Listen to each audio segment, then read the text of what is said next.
From an artist with Taiwanese roots, we move to a highly influential U.S. congressman who was born in India but came of age in America, moving to the U.S. when he was just 3 months old. We, of course, are talking about Raja Krishnamoorthi, who has represented Illinois' 8th congressional district now for the past 7 years. And so I visited the congressman recently up in Schaumburg, which is one of the main cities in his northwest suburban district. My name is Raja Krishnamoorthi, the progressive candidate for Congress. He is one of the most high-profile congressmen in Illinois, first introduced to many voters back in 2016 with a memorable campaign ad. Just call me Raja.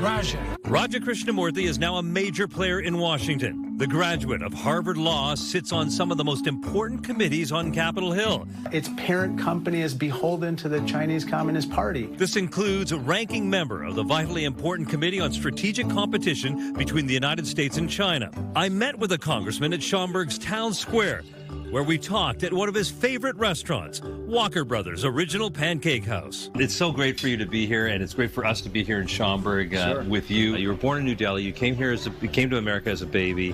Where did the ambition and where did the realization that these dreams could come true start to really crystallize? I came here when I was 3 months old. That's when my father lost his income.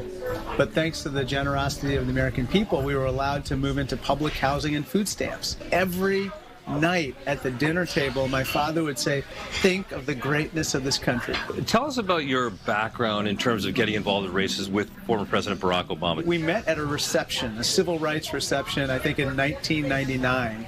And then in 2002, we met again, and he said, I'm running for the U.S. Senate.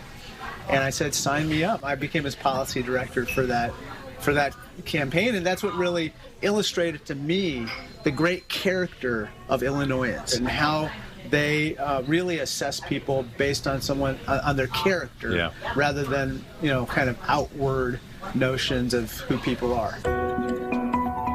Raja Krishnamoorthi has been through a lot in his 7 years on Capitol Hill. As a member of the Oversight and Intelligence Committee, he took part in President Donald Trump's first impeachment trial in 2019 and 2020. And he was in the Capitol on January 6th, 2021, when insurgents stormed that building. But he remains committed to bipartisan relationships with colleagues. Is there less rancor on Capitol Hill than what we actually see? A little bit less. I think that when people are off camera, I think they're much more candid, and they tend to be more amenable to having some of these honest conversations.